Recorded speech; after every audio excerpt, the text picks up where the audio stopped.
think you have to just think of these things as probabilities, not certainties. There's some probability that we're in a simulation.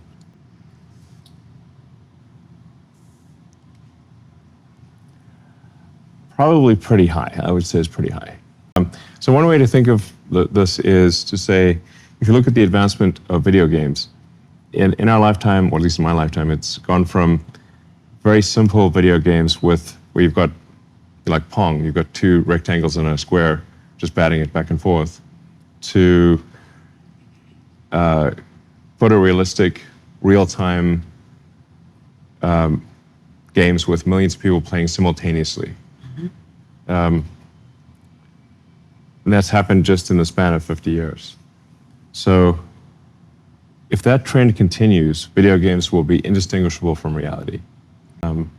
And we're also going to have very intelligent characters, like non-player characters, in these video games. Think of how sophisticated the conversations are you can have with an AI today, and that's only going to get more sophisticated. You'll be able to have conversations that are more complex and more sophisticated than almost any human conversation. Maybe any. So then the future, if civilization continues, will be millions, maybe billions of photorealistic, like indistinguishable from reality video games, and with characters in those video games that are very deep, and where the dialogue is not pre-programmed. That's for sure what's going to happen in this level of the simulation, if you could call it. So then what are the odds that we're in base reality, and that this has not happened before? And then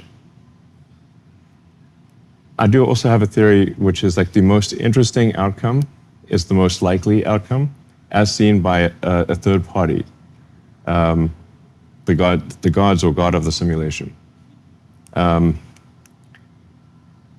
Because when we do simulations, when humans do simulations, we stop those simulations that are not interesting.